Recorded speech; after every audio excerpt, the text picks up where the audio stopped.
ಇಲ್ಲ ಅಂತ ನಾನೇನಾದರೂ ಹೇಳಿದಿದ್ರೆ ಬಹುತೇಕ ನಾನು ತುಂಬ ಚಿಕ್ಕ ವ್ಯಕ್ತಿ ಆಗ್ತೇನೆ. ಕಾಫಿಯೂ ಚೆನ್ನಾಗಿರುತ್ತೆ, ಟೀನೂ ಚೆನ್ನಾಗಿರುತ್ತೆ, ಹಾಲು ಚೆನ್ನಾಗಿರುತ್ತೆ, ಏನೇನೋ ಅದು ಎಲ್ಲ ಚೆನ್ನಾಗಿರುತ್ತೆ. ಬಹಳಷ್ಟು ಜನ ಪೊಲಿಟಿಷಿಯನ್ಸ್ನ ನಾವು ನೋಡಿದ್ದೀವಿ, ದೊಡ್ಡ ದೊಡ್ಡ ಇಂಡಸ್ಟ್ರೀಸ್ನ ಕಟ್ಟಿದ್ದಾರೆ. ಆದರೆ ನೀವು ಹೇಳ್ತೀರಿ ನಾನು ಸೊಸೈಟಿಗೆ ಏನನ್ನೋ ಕೊಡಬೇಕು ಅಂತಿದ್ದೀನಿ, ನ್ಯಾನೋ ಟೆಕ್ನಾಲಜಿ ಮೂಲಕ ಸೋಷಿಯಲ್ ವೆಲ್ನೆಸ್ನ ಕಾಪಾಡಬೇಕು ಅಂತಿದ್ದೀನಿ, ಹೆಲ್ತ್ ಕಾಪಾಡಬೇಕು ಅಂತಿದ್ದೀನಿ ಅಂತ ನ್ಯಾನೋ ಟೆಕ್ನಾಲಜಿ ಕಡೆಗೆ ಹೋಗ್ತಿದ್ದೀರಾ. ಸಾಮಾನ್ಯವಾಗಿ ರಾಜಕೀಯ ಅಂದರೆ ಥಿಂಕ್ ಬಿಗ್ ಡೂ ಬಿಗ್ ಅಂತ ಇರುತ್ತೆ. Nano is the smallest one. I am curious about the technology. ಆ ಪರಿಮಿತಿಯೇ ಬೇರೆ. ಮಿತಿ ಮತ್ತು ಪರಿಮಿತಿ ಇದರ ಎರಡರಿಂದನೂ ಆಚೆ ಬಂದಾಗ ನಮಗೆ ಜಗತ್ತಿನ ಅನಾವರಣ ಆಗುತ್ತೆ. ಹೌದು, ನ್ಯಾನೋ ತುಂಬ ಚಿಕ್ಕದು, 10⁻⁹. ಕಣ್ಣಿಗೆ ಕಾಣದ, ಊಹಿಸಲಿಕ್ಕೆ ಸಾಧ್ಯವಾಗದೇ ಇರತಕ್ಕಂಥ ಒಂದು ಸ್ಟೇಟಸ್ ಅದು. ತುಂಬ ಜನಗಳಿಗೆ ಇದರ ಬಗ್ಗೆ ಗೊತ್ತಿಲ್ಲ. ಯಾರು ವಿಶೇಷ ಅಧ್ಯಯನ ಮಾಡಿರ್ತಾರೆ ಅಂಥವ್ರಿಗೆ ಮಾತ್ರ ಈ ನ್ಯಾನೋ ತಂತ್ರಜ್ಞಾನದ ಬಗ್ಗೆ ಗೊತ್ತಿರುತ್ತೆ. ನನಗೂ ಚಿಕ್ಕಂದಿನಲ್ಲಿ ನ್ಯಾನೋ ತಂತ್ರಜ್ಞಾನದ ಬಗ್ಗೆ ಅಲ್ಲಲ್ಲಿ ಪೇಪರ್ನಲ್ಲಿ ಬಂದಾಗ ಕುತೂಹಲ ಇರ್ತಿತ್ತು. ನಮ್ಮಲ್ಲಿ ಒಂದು ಸಂಸ್ಕೃತದಲ್ಲಿ ಒಂದು ಮಾತನ್ನು ಹೇಳ್ತಾಳೆ, ಅಣೋರಣೀಯಾನ್ ಮಹತೋ ಮಹೀಯಾನ್ ಅಂತ. ಅಣುವಿನಲ್ಲಿ ಅಣು ಆಗಿರತಕ್ಕಂಥವನು ಭಗವಂತ, ದೊಡ್ಡದರಲ್ಲಿ ದೊಡ್ಡವನಾಗಿರ್ತಕ್ಕಂಥವನು ಭಗವಂತ. ಅಣೋರಣೀಯಾನ್ ಮಹತೋ ಮಹೀಯಾನ್ ಅಂತ. ಹಾಗಿದ್ರೆ ಜಗತ್ತು ಎಷ್ಟು ಚಿಕ್ಕದಿದೆ ನೋಡ್ಬೋಣ, ಎಷ್ಟು ದೊಡ್ಡದಿದೆ ಅದೇನು ನಮಗೆ ಊಹೆಗೂ ಮಿಲುಕದ್ದು. ಆದರೆ ಚಿಕ್ಕದು ಎಷ್ಟಿದೆ ಅದನ್ನಾದರೂ ನೋಡೋ ಪ್ರಯತ್ನ ಮಾಡೋಣ ಅಂತ. ಆಗ ನ್ಯಾನೋ ತಂತ್ರಜ್ಞಾನದ ಒಂದು ಪರಿಚಯ ಆಯಿತು. ಕುತೂಹಲಕ್ಕೆ ಓದ್ತಾ ಇದ್ವಿ. ನಾನೇನು ತಾಂತ್ರಿಕ ತಜ್ಞನಲ್ಲ, ಇಂಜಿನಿಯರಿಂಗ್ ಮಾಡಿಲ್ಲ, ಸೈನ್ಸ್ ಓದಿಲ್ಲ. ಆದರೂ ಕೂಡ ಏನೋ ಒಂದು ರೀತಿಯ ಅಧ್ಯಯನ ನಮ್ಮನ್ನು ಆ ಕಡೆ ಎಳ್ಕೊಂಡು ಹೋಯಿತು. ನಮ್ಮ ಯೋಗಕ್ಕೆ ಒಳ್ಳೆಯ ವಿಜ್ಞಾನಿಗಳು ನಮ್ಮ ಸಂಪರ್ಕಕ್ಕೆ ಬಂದರು. ಅವರ ಸಂಪರ್ಕಕ್ಕೆ ನಾವು ಬಂದಾಗ ಅವರಿಂದನೂ ಹೆಚ್ಚು ಕಲಿತಕ್ಕಂಥ ಪ್ರಯತ್ನವನ್ನು ನಾವು ಮಾಡಿದ್ವಿ. ಪಾಪ ಅವರು ಕೂಡ ದೊಡ್ಡ ಮನಸ್ಸಿನಿಂದ ನಮಗೆ ಕಲಿಸ್ತಾ ಹೋದರು. ಇವನೇನು ಸೈಂಟಿಸ್ಟ್ ಅಲ್ಲ, ಇವನಿಗೇನಿಗೂ ಗೊತ್ತಿಲ್ಲ, ಇವನ ಹತ್ರ ಯಾವುದು PhD ಇಲ್ಲ, ಯಾವುದೇ ರೀತಿಯ ತಾಂತ್ರಿಕ ಅರ್ಹತೆಗಳಿಲ್ಲ ಅಂತಲ್ಲ. ಪಾಪ ಅವರು ಕೂಡ ಚಿಕ್ಕ ಮಗುವಿನ ಥರ ಹೇಳ್ಕೊಡೋ ಹಾಗೆ ಅವರು ಕೂಡ ನಮ್ಗೆ ಕಲಿಸ್ತಾ ಹೋದರು. ಅವಕಾಶ ಕಲಿತ್ವಿ. ಇವತ್ತು ನನಗೆ ಅರ್ಥ ಆಗ್ತಾ ಇದೆ, ಮುಂದಿನ ತಲೆಮಾರಿನ ತಂತ್ರಜ್ಞಾನ ನ್ಯಾನೋ ತಂತ್ರಜ್ಞಾನ. ಹೇಗೆ ಒಂದು 30-40 ವರ್ಷಗಳ ಹಿಂದೆ IT ಬಗ್ಗೆ ಮಾತಾಡ್ತಾ ಇದ್ವಿ ನಾವು. IT ಬಗ್ಗೆ ಮಾತಾಡ್ತಾ ಇದ್ವಿ. ಅವತ್ತಿನ ದಿವಸ ಒಂದು TV ಬಂದಾಗ, ಒಂದು ಕಂಪ್ಯೂಟರ್ ಬಂದಾಗ ಎಲ್ಲರಿಗೂ ಕುತೂಹಲ ಆಗ್ತಿತ್ತು. ಕೈಯಲ್ಲಿ ಮೊಬೈಲ್ ಬಂದಾಗ ಏನೋ ಒಂದು ರೀತಿ ಕುತೂಹಲ ಆಗ್ತಿತ್ತು. ಎಷ್ಟೋ ಸರಿ ನಾವು ಅದನ್ನು ಟೀಕೆ ಕೂಡ ಮಾಡ್ತಿದ್ವಿ. ಒಂದು ಕಂಪ್ಯೂಟರ್ ನೋಡಿಕೊಂಡು ಏನು ಇದು ಒಂದು ಡಬ್ಬ, ಏನು ಜಗತ್ತಿನಲ್ಲಿ ಭಾರಿ ಬದಲಾವಣೆ ಮಾಡಿಬಿಡ್ತದ ಅಂತ ಉಡಾಫೆಯ ಮಾತುಗಳನ್ನು ಹೇಳ್ತಾ ಇದ್ವಿ.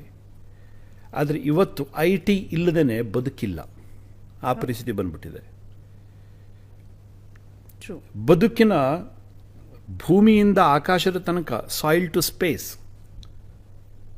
IT it is there, information technology it is there. ಹಾಗೆಯೇ ಮುಂದಿನ ದಿವಸಗಳಲ್ಲಿ ನ್ಯಾನೋ ತಂತ್ರಜ್ಞಾನ ಪ್ರವೇಶ ಮಾಡದೇ ಇರತಕ್ಕಂಥ ಬದುಕಿನ ರಂಗವೇ ಇಲ್ಲ. ಅಷ್ಟರ ಮಟ್ಟಿಗೆ ಇದರ ವ್ಯಾಪ್ತಿ ಇದೆ. ಇವತ್ತು ಸ್ವಲ್ಪ ಮಟ್ಟಿಗೆ ಇದು ದೂರದ ತಂತ್ರಜ್ಞಾನ ಅಂತ ಅನಿಸಿರಬಹುದು. ಆದರೆ ಬದುಕಿನಲ್ಲಿ ಇದು ಕೆಲವು ವರ್ಷಗಳಲ್ಲಿ ಬಹುತೇಕ ನಮಗೆ ಊಹೆಗೂ ಅರ್ಥವಾಗದ ರೀತಿಯಲ್ಲಿ ಇದು ನಮ್ಮನ್ನು ಸುತ್ತಕೊಂಡ್ಬಿಡುತ್ತೆ, ನಮ್ಮನ್ನು ಆವರಿಸ್ಕೊಂಡ್ಬಿಡುತ್ತೆ. ಮಣ್ಣಿನಲ್ಲಿ ಫಲವತ್ತತೆಯನ್ನು ಬೆಳೆಸಬೇಕು ಅಂತಂದ್ರೆ ನ್ಯಾನೋ ತಂತ್ರಜ್ಞಾನ ಬೇಕು. ನಾಳೆ ಮಂಗಳಯಾನಕ್ಕೆ, ಆದಿತ್ಯಯಾನಕ್ಕೆ, ಗಗನಯಾನಕ್ಕೆ ಬೇಕಾಗಿರ್ತಕ್ಕಂಥ ಚಿಪ್ಗಳನ್ನು ತಯಾರು ಮಾಡಬೇಕಾದ್ರೂ ಕೂಡ ಅದಕ್ಕೆ ಬೇಕಾಗಿರ್ತಕ್ಕಂಥ ಒಂದು ಕಂಪ್ಯೂಟರ್ ತಂತ್ರಜ್ಞಾನ ಇರಲಿ, ಅಥವಾ ಬಾಕಿ ಉನ್ನತ ತಂತ್ರಜ್ಞಾನ ಇರಲಿ, ಅಥವಾ ಎನರ್ಜಿ ಅಬ್ಸಾರ್ಬರ್ ಇರಲಿ, ಎಲ್ಲದನ್ನು ಮಾಡಬೇಕು ಅಂತಂದ್ರೂ ಕೂಡ ನ್ಯಾನೋ ಬೇಕು. Soil to space. ಈ ನ್ಯಾನೋ ಟೆಕ್ನಾಲಜಿಯ ಸಿಕ್ಕುಗಳನ್ನು ಒಂಚೂರು ಬಿಡಿಸ್ಕೊಳ್ತಾ ಹೋಗೋಣ, ಹೆಂಗಿದು ವರ್ಕ್ ಆಗುತ್ತೆ ಅಂತ. ಸಾಮಾನ್ಯ ಜನರಿಗೆ ಅರ್ಥ ಆಗಬೇಕು ಅಂತ ಹೇಳಿದ್ರೆ, ವೀಕ್ಷಕರೇ, ನಾವು ಈ ಹಿಂದೆ ಸಿಮ್ಗಳು ಇಷ್ಟು ದೊಡ್ಡ ದೊಡ್ಡ ಗಾತ್ರದ್ದಿದ್ವು, ಅದಾದಮೇಲೆ ಟೆಕ್ನಾಲಜಿ ಬೆಳವಣಿಗೆ ಆಗ್ತಾ ಆಗ್ತಾ ಆಗ್ತಾ ಸಣ್ಣ ಸಿಮ್ ಆಯಿತು, ನ್ಯಾನೋ ಸಿಮ್ ಅಂತ ಬಂತು. ಹಾಗೆ ಈಗಾಗಲೇ ಕಂಪ್ಯೂಟರ್ ಬಗ್ಗೆ ಹೇಳ್ತಾ ಹೋದರು, ದೊಡ್ಡ ದೊಡ್ಡ ಡಬ್ಬಗಳಿದ್ವು, ಇವಾಗ ಹ್ಯಾಂಡಿ ಇದೆ. ಆದರೆ ನ್ಯಾನೋ ಟೆಕ್ನಾಲಜಿ ನಿಮ್ಮ ಊಹೆಗೆ ನಿಲುಕದ್ದು, ನ್ಯಾನೋ ಟೆಕ್ನಾಲಜಿಯ ಬಳಕೆ ಇದೆಯಲ್ಲ ಅದು ನಿಮ್ಮ ಊಹೆಗೆ ನಿಲುಕದ್ದು ಯಾವ ರೀತಿ ಅನ್ನೋದನ್ನು ನಾವು ಅನ್ವೈಂಡ್ ಮಾಡ್ತಾ ಹೋಗೋಣ.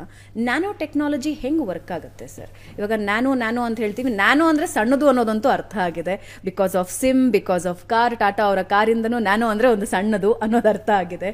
ಬಟ್ ಅದು ಆರೋಗ್ಯದಲ್ಲಿ, ಸ್ಪೇಸ್ನಲ್ಲಿ, ಟೆಕ್ನಾಲಜಿಯಲ್ಲಿ ಹೆಂಗೆ ವರ್ಕ್ ಆಗುತ್ತೆ? ಇವಾಗ ಒಂದು ನ್ಯಾನೋ ಕಣ ಹೆಂಗೆ ಡಿಸ್ಕ್ರೈಬ್ ಮಾಡ್ತೀರಿ? ಈಗ ನೋಡಿ 10⁻⁹ ಅದು ಊಹೆಗೆ ನಿಲುಕದ ಒಂದು ಸಣ್ಣದು, ಅಷ್ಟು ಚಿಕ್ಕದದು. ಇದು ಹೇಗೆ ವರ್ಕ್ ಆಗುತ್ತೆ? ಜಗತ್ತಿನಲ್ಲಿ ತುಂಬ ಕಂಪನಿಗಳು ಈ ವಿಷಯದಲ್ಲಿ ಕೆಲಸ ಮಾಡ್ತಾ ಇದ್ದಾವೆ. ಇದು ಇವತ್ತು ನಿನ್ನೆದಲ್ಲ, ಸಾವಿರಾರು ವರ್ಷಗಳಿಂದಲೂ ಕೂಡ ನ್ಯಾನೋ ತಂತ್ರಜ್ಞಾನ ಬಳಕೆಯಲ್ಲಿತ್ತು. ಆದರೆ ಅದರದ್ದು ಒಂದು ಹೈಪ್ ಇರಲಿಲ್ಲ. ಹೇಗೆ ಸಾವಿರಾರು ವರ್ಷದ ಹಿಂದೆ? ಅದು ಪಾಶ್ಚಾತ್ಯರಲ್ಲಿರಬಹುದು ಅಥವಾ ನಮ್ಮಲ್ಲಿ ಭಾರತೀಯರಲ್ಲಿರಬಹುದು, ಆಚರಣೆಯಲ್ಲಿತ್ತು. ಅನೇಕ ಇದರಲ್ಲಿ ನ್ಯಾನೋ ಪೇಂಟ್ಗಳನ್ನು ಮಾಡ್ತಾಯಿದ್ರು, ಗ್ಲಾಸ್ ಮ್ಯಾನುಫ್ಯಾಕ್ಚರಿಂಗ್ದಲ್ಲಿ ಬಳಸ್ತಾಯಿದ್ರು, ಔಷಧಿಯಲ್ಲಿ ಬಳಸ್ತಾಯಿದ್ರು, ಬಣ್ಣಗಳಲ್ಲಿ ಬಳಸ್ತಾಯಿದ್ರು. ಹೀಗೆ ಅನೇಕ ಕಡೆಗಳಲ್ಲಿ. ನಮ್ಮಲ್ಲಿ ಇವತ್ತು ಆಯುರ್ವೇದದಲ್ಲಿ ಭಸ್ಮಗಳು ಅಂತ ನಾವು ಕರಿತೀವಿ. ಸುವರ್ಣ ಭಸ್ಮ, ರಜತ ಭಸ್ಮ, ಲೋಹ ಭಸ್ಮ, ತಾಮ್ರ ಭಸ್ಮ, ಅಭ್ರಕ ಭಸ್ಮ, ಹೀಗೆ ಬೇರೆ ಬೇರೆ ಭಸ್ಮಗಳನ್ನು ಕರಿತೀವಿ. ಆಯುರ್ವೇದದಲ್ಲಿ ಅದನ್ನು ಬಳಸ್ತಾರೆ, ಇವತ್ತು ಕೂಡ ಬಳಸ್ತಾ ಇದ್ದಾರೆ. ಭಸ್ಮಗಳು ಅಂತಂದರೆ ಇವತ್ತು ಆಯುರ್ವೇದ ತಂತ್ರಜ್ಞರ ಹತ್ರ ಹೋಗಿ ಕೇಳಿದ್ರೆ ಅವ್ರು ಹೇಳ್ತಾರೆ ಅದು ಕೂಡ ನ್ಯಾನೋ ಅಂತ ಹೇಳ್ತಾರೆ. ಆದರೆ ಅವತ್ತಿನ ದಿವಸ ಹೌದಾಗಿರ್ಬೋದು, ಹೌದು ಕೂಡ. ಆದರೆ ಆ ಕ್ಯಾರೆಕ್ಟರೈಸೇಷನ್ ಟೆಕ್ನಾಲಜಿ ಅಷ್ಟು ಮೆಚ್ಯೂರ್ಡ್ ಆಗಿರಲಿಲ್ಲ ಅವತ್ತಿನ ದಿವಸ, ಸಾವಿರಾರು ವರ್ಷದ ಹಿಂದೆ. ಇವತ್ತು ನಾವು ನೋಡ್ತೀವಿ ಅದನ್ನು. ಹೌದು, ನ್ಯಾನೋ ಅಂತಂದರೆ ಯಾವ ಸೈಜಲ್ಲಿದೆ, ಯಾವ ಶೇಪ್ನಲ್ಲಿದೆ, ಎಷ್ಟಿದೆ, ಡೆನ್ಸಿಟಿ ಎಷ್ಟಿದೆ, ಅದು ಹೇಗೆ ವರ್ಕ್ ಆಗುತ್ತೆ, ಇದೆಲ್ಲದನ್ನು ಕೂಡ ಕ್ಯಾರೆಕ್ಟರೈಸೇಷನ್ ನಾವು ಮಾಡ್ತೀವಿ. ಈಗ ನ್ಯಾನೋ ಅಂದ ತಕ್ಷಣ ಒಂದು ಸಣ್ಣದು ಒಂದು ವಸ್ತುವನ್ನು ಚಿಕ್ಕದು ಮಾಡ್ತಾ ಮಾಡ್ತಾ ಮಾಡ್ತಾ ಮಾಡ್ತಾ ನಾವು ನ್ಯಾನೋಕ್ಕೆ ಹೋದರೆ ಅಷ್ಟೇ ಅಲ್ಲ, ನ್ಯಾನೋದಲ್ಲಿ ತುಂಬ ಅದೊಂದು ವಿಸ್ತಾರವಾಗಿರತಕ್ಕಂಥ ಜಗತ್ತು. ನಾವು ಏನು ನೋಡ್ತೀವೋ ಜಗತ್ತು ಹಾಗಿರುವುದಿಲ್ಲ ಅಲ್ಲಿ. ಈಗ ಉದಾಹರಣೆಗೆ ನಾವು ಕೈನಲ್ಲಿ ಬಂಗಾರ ಹಾಕಿರ್ತೀವಿ. ಇದೇ ಬಂಗಾರವನ್ನು ನಾವು ನ್ಯಾನೋ ಪಾರ್ಟಿಕಲ್ಗೆ ಕನ್ವರ್ಟ್ ಮಾಡಿದಾಗ ಅದರ nature entirely different, highly vibrant. ಅದು ಅದರ ಭೌತಿಕ ಒಂದು ಸ್ವರೂಪ, ಅದರ ರಾಸಾಯನಿಕ ಸ್ವರೂಪ, ಅದರ ಬೇರೆ ಬೇರೆ ಅಪ್ಲಿಕೇಶನ್ಸ್, ಇದು ಎಲ್ಲದೂ ಕೂಡ ಡಿಫರೆಂಟ್ ಆಗುತ್ತೆ. ಈಗ ಕೇವಲ ಬಂಗಾರವನ್ನು ನಾವು ಆಭರಣಗಳಿಗೆ ಅಂತ ಬಳಸ್ತೀವಿ. ನೋಡಿ, ಚಿಕ್ಕದಾಗ್ತಾ ಹೋಯ್ತದು. ಇವತ್ತು ಚಿಪ್ಗಳಲ್ಲಿ ಬಳಸ್ತಾ ಇದ್ವಿ. ಔಷಧಿಗಳಲ್ಲಿ ಸ್ವಲ್ಪ ಮಟ್ಟಿಗೆ ಅದನ್ನು ಬಳಸ್ತಾ ಇದ್ರು. ಹಾಗೆಯೇ ಚಿಕ್ಕದಾಗ್ತಾ ಆಗ್ತಾ ಹೋದಾಗ ಅದರ ವ್ಯಾಪ್ತಿ ತುಂಬ ದೊಡ್ಡದಾಗ್ತಾ ಹೋಗುತ್ತೆ. ಉದಾಹರಣೆಗೆ ಇವತ್ತು ಒಂದು ಸಣ್ಣದು 1 ಸೆಂಟಿಮೀಟರ್ ಕ್ಯೂಬಿಕ್ ಸೆಂಟಿಮೀಟರ್, ಒಂದು ಗೋಲ್ಡನ್ನು ತಗೊಳ್ಳಿ ಅಥವಾ ಕಬ್ಬಿಣವನ್ನು ತಗೊಳ್ಳಿ, ತಾಮ್ರವನ್ನು ತಗೊಳ್ಳಿ, ಅದರದ್ದು ಕ್ಷೇತ್ರ ವ್ಯಾಪ್ತಿ ಎಷ್ಟಿರುತ್ತೆ, ಅದರ ಸರ್ಫೇಸ್ ಏರಿಯಾ ಎಷ್ಟಿರುತ್ತೆ. ಆದರೆ ಅದನ್ನು ಸ್ಪ್ಲಿಟ್ ಮಾಡ್ತಾ ಮಾಡ್ತಾ ಮಾಡ್ತಾ ಮಾಡ್ತಾ ಮಾಡ್ತಾ ನ್ಯಾನೋಕ್ಕೆ ಹೋದರೆ ನಿಮಗೆ ಒಂದು 8-10 ಗ್ರಾಮ್ಗಳಲ್ಲಿ ಬಂಗಾರದ 8-10 ಗ್ರಾಮ್ ಬಂಗಾರದಲ್ಲಿ ಒಂದು ಫುಟ್ಬಾಲ್ ಸ್ಟೇಡಿಯಂಗೆ ಹೊದಿಕೆಯನ್ನು ಹೊದಿಸ್ಬಿಡ್ಬೋದು. ಒಂದು ಫುಟ್ಬಾಲ್ ಸ್ಟೇಡಿಯಂಗೆ. ಅಂದರೆ ಸರ್ಫೇಸ್ ಏರಿಯಾ ಅವೈಲಬಿಲಿಟಿ. ನ್ಯಾನೋ ಅಂದರೆ ಸುಮ್ಮನೆ ಜನಸಾಮಾನ್ಯರ ಭಾಷೆಯಲ್ಲಿ ನಾನು ಹೇಳ್ತೀನಿ, ನ್ಯಾನೋ ಅಂತಂದ್ರೆ ಎಷ್ಟು ದೊಡ್ಡದು. ನೀವು ಕಣ್ಣು ರೆಪ್ಪೆಯನ್ನು ಮಿಟುಕಿಸ್ತೀರಿ, ಎಷ್ಟು ಹೊತ್ತು ಬೇಕಾಗುತ್ತೆ? Fraction of second, less than. ಕಣ್ಣು ರೆಪ್ಪೆಯನ್ನು ಮಿಟುಕಿಸೋದ್ರ ಒಳಗಡೆ ನಿಮ್ಮ ಉಗುರು ಎಷ್ಟು ಬೆಳೆದಿರುತ್ತೆ? Very very very less. That is 1 nanometre. ಅದು 1 ನ್ಯಾನೋಮೀಟರ್. That's 1 nanometre. ನೀವು ಅದನ್ನು ಹೇಗೆ ಅಳತೆ ಮಾಡ್ತೀರಿ? ಇದು ನಿಮ್ಮ ಊಹೆಗೂ ನಿಲುಕದ್ದು. ಹೌದು. ಸೊ ಹೀಗೆ ಅಷ್ಟು ಚಿಕ್ಕದಾಗಿರತಕ್ಕಂಥ ಕ್ಷೇತ್ರದ ಸರ್ಫೇಸ್ ವ್ಯಾಲ್ಯೂ, ಇದರ ಆಧಾರದ ಮೇಲೆ ಬೇರೆ ಬೇರೆ ಬೇರೆ ಬೇರೆ ಅನೇಕ ಸಂಶೋಧನೆಗಳನ್ನು ಮಾಡಲಿಕ್ಕೆ ಪ್ರಾರಂಭ ಮಾಡಿದ್ರು. ಅದರ ವೈಬ್ರೆಂಟ್ ನೇಚರ್, ನ್ಯಾನೋ ಕನ್ವರ್ಟ್ ಆದಾಗ ಒಂದು ಮೆಟಲ್, ಒಂದು ಪಾಲಿಮರ್ ಅಥವಾ ಮತ್ತೇನೋ ಒಂದು ವಸ್ತು, ಅದು ನ್ಯಾನೋ ಕನ್ವರ್ಟ್ ಆದಾಗ ಹೇಗೆ ವರ್ತನೆ ಮಾಡುತ್ತೆ ಇದನ್ನೆಲ್ಲ ಅಧ್ಯಯನ ಮಾಡ್ತಾ ಹೋದರು. ಒಂದು ಜನಸಾಮಾನ್ಯರ ಪ್ರಶ್ನೆ ಕೇಳ್ತೀನಿ ನಾನು. ಈಗ ವಸ್ತು ಎಷ್ಟು ದೊಡ್ಡದಿರುತ್ತೋ ಅದರ ಬಳಕೆ ಅಷ್ಟು ದೊಡ್ಡದಿರುತ್ತೆ ಅನ್ನೋದು ಜನಸಾಮಾನ್ಯರ ಆಲೋಚನೆ. ವಸ್ತು ಎಷ್ಟು ಸಣ್ಣದಾಗುತ್ತೋ ಅದರ ಬಳಕೆ ಅಷ್ಟು ಕಡಿಮೆ ಆಗುತ್ತೆ ಅಂತ. ಆದರೆ ನ್ಯಾನೋದಲ್ಲಿ ಇದು ಉಲ್ಟಾ ಇದೆ. ನ್ಯಾನೋವನ್ನು ಎಷ್ಟು ಎಫೆಕ್ಟಿವ್ಲಿ ನಾವು ಬಳಸ್ಕೊಳ್ತೀವೋ ಅದರ ವ್ಯಾಪ್ತಿ ಅಷ್ಟು ದೊಡ್ಡದಿದೆ. ಹೌ ಇಟ್ ವರ್ಕ್ಸ್, ಹೆಂಗೆ ವರ್ಕ್ ಆಗುತ್ತೆ ಅದು? ಉದಾಹರಣೆಗೆ ನ್ಯಾನೋ ಚಿಪ್, ಇವತ್ತು ನ್ಯಾನೋ ಸಿಮ್ಗಳು ಅಂತ ಬಂದಿದೆ. ಹೌದು, ಹೆಸರಿಗೆ ನ್ಯಾನೋ ಸಿಮ್, ಅದರ ಕಣ್ಣಿಗೆ ಕಾಣುತ್ತೆ. ಹೌದು. ಒಂದು ನ್ಯಾನೋ ಪಾರ್ಟಿಕಲ್ ಅಂತ ಅಂದರೆ ಅದು ಸೈಜ್ ಎಷ್ಟಾರು ಇರ್ಬೋದು. ಅದು 1 ನ್ಯಾನೋಮೀಟರ್ ಇರ್ಬೋದು, 10 ನ್ಯಾನೋಮೀಟರ್ ಇರ್ಬೋದು, 100 ನ್ಯಾನೋಮೀಟರ್ ಇರ್ಬೋದು, 500 ನ್ಯಾನೋಮೀಟರ್ ಇರ್ಬೋದು. ಒಂದು ನ್ಯಾನೋ ಪಾರ್ಟಿಕಲ್ ಅಂತ ನಾವು ಕರಿತೀವಿ. ಇದ್ರ ಎಷ್ಟು ಆಟೋಮ್ಗಳಿರ್ತವೆ? ಬಿಲಿಯನ್ಸ್ ಆಫ್ ಆಟೋಮ್ಸ್ಗಳು ಒಂದು ನ್ಯಾನೋ ಇದರಲ್ಲಿ ಇರ್ತವೆ. ಇವತ್ತು ಕಂಪ್ಯೂಟರ್, ಕ್ವಾಂಟಮ್ ಕಂಪ್ಯೂಟರ್ ಬಗ್ಗೆ ನಾವು ಯೋಚನೆ ಮಾಡ್ತಾ ಇದ್ವಿ. ಕ್ವಾಂಟಮ್ ಕಂಪ್ಯೂಟರ್ ಅಂತಂದರೆ ಏನು? ಕ್ವಾಂಟಮ್ ಟೆಕ್ನಾಲಜಿ ಅಂತಂದರೆ ಏನು? ನಾವು ಅದರಲ್ಲಿ ಒಳಗಡೆ ಹೇಗೆ ಕೋಡಿಂಗ್ ಮಾಡ್ತೀವಿ, ಹೇಗೆ ಮೆಮೊರಿಯನ್ನು ತುಂಬ್ತೀವಿ, ಈ ತಂತ್ರಜ್ಞಾನವೇ ಬೇರೆ. ಹಾಗೆಯೇ ನ್ಯಾನೋ ಪಾರ್ಟಿಕಲ್, ಕ್ವಾಂಟಮ್ ಇದ್ದಿದ್ದನ್ನು ನ್ಯಾನೋಕ್ಕೆ ಹೋದಾಗ ಅಲ್ಲೊಂದು ಬಿಲಿಯನ್ಸ್ ಆಫ್ ನ್ಯಾನೋ ಕ್ವಾಂಟಮ್ ಏನಿದೆ, ಅಣುಗಳಿದೆ, ಪರಮಾಣುಗಳೇನಿದೆ, ಅದೆಲ್ಲ ಸೇರಿದಾಗ 1 ನ್ಯಾನೋಮೀಟರ್ ಆಗುತ್ತೆ, 1 ನ್ಯಾನೋ ಪಾರ್ಟಿಕಲ್ ಆಗುತ್ತೆ. ಅದು ಆದರೂ ಕಣ್ಣಿಗೆ ಕಾಣೋದಿಲ್ಲ. ಸೊ ಇದರನ್ನು ಬಳಸ್ಕೊಂಡು ನೀವು ಚಿಪ್ ಮಾಡ್ತೀರಿ ಅಂತಂದರೆ ನಾಳೆ ಅದು ಎಷ್ಟು ಚಿಕ್ಕದಿರ್ಬೋದು, ನಿಮ್ಮ ಮೊಬೈಲ್ ಎಷ್ಟು ಚಿಕ್ಕದಾಗಬಹುದು,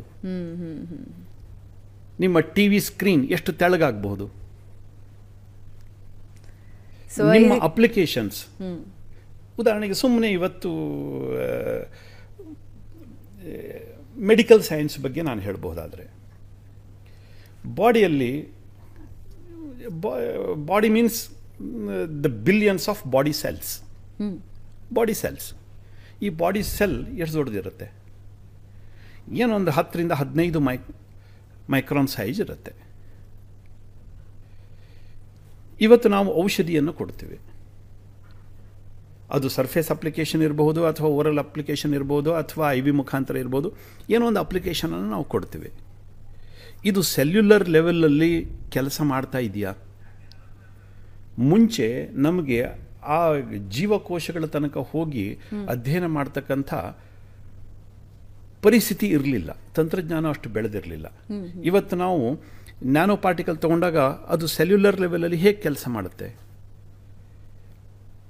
ಹೌ ಇಟ್ ಈಸ್ ಎಫೆಕ್ಟಿವ್ ಅಂದರೆ, ಕದಂಬ ಮೂಲಕ ಹಲವಾರು ಪ್ರಾಡಕ್ಟ್ಗಳನ್ನು ನೀವು ಈಗಾಗಲೇ ಜನರಿಗೆ ಕೊಡ್ತಾ ಇದ್ದೀರಾ. ಆ್ಯಂಡ್ ಕ್ಯಾನ್ಸರ್ ಟ್ರೀಟ್ಮೆಂಟನ್ನು ಕೂಡ ನೀವು ಕೊಡ್ತಾ ಇದ್ದೀರಾ. ಕ್ಯಾನ್ಸರ್ ಟ್ರೀಟ್ಮೆಂಟ್ಗೆ ಆಮೇಲೆ ಬರೋಣ, ಮೊದಲಿಗೆ ಪ್ರಾಡಕ್ಟ್ಗಳ ಬಗ್ಗೆ ಬರೋಣ. How it is different from other products? Because of size.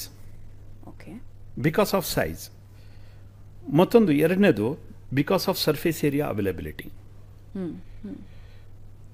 ನಾವು ಸಾವಿರಾರು ವರ್ಷದಿಂದ ಗಿಡಮೂಲಿಕೆಗಳನ್ನು ಬಳಸ್ತಾ ಬಂದಿದ್ವಿ.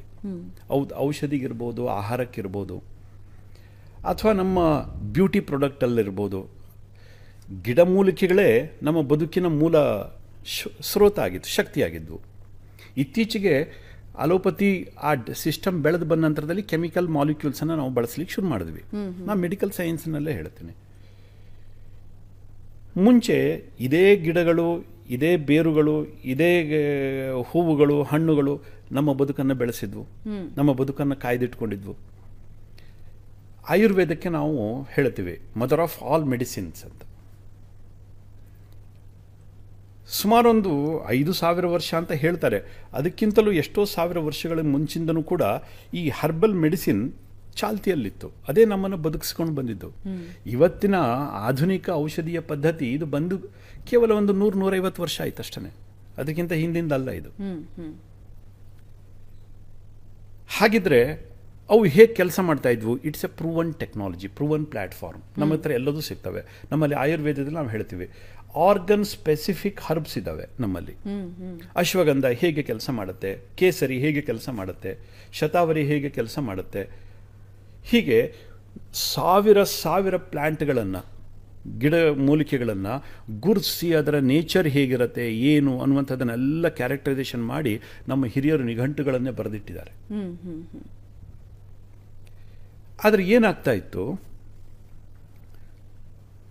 ನಾವು ಸಾಮಾನ್ಯವಾಗಿ ಅಲೋಪತಿಕ್ ಮೆಡಿಸಿನ್ದಲ್ಲಿ ಮತ್ತು ಆಯುರ್ವೇದಿಕ್ ಮೆಡಿಸಿನ್ದಲ್ಲಿ ಒಂದು ವ್ಯತ್ಯಾಸ ಸಾಮಾನ್ಯವಾಗಿ ಜನಸಾಮಾನ್ಯರ ಭಾಷೆಯಲ್ಲಿ ಹೇಳಬೇಕು ಅಂತಾದರೆ, ಸ್ಲೋ ಆಯುರ್ವೇದಿಕ್ ಮೆಡಿಸಿನ್ ಇದು ಸ್ವಲ್ಪ ಸ್ಲೋ. ರೈಟ್. ಅಲೋಪತಿಕ್ ಮೆಡಿಸಿನ್ ಬೇಗ ತಾಗತ್ತೆ. ಯಾಕೆ?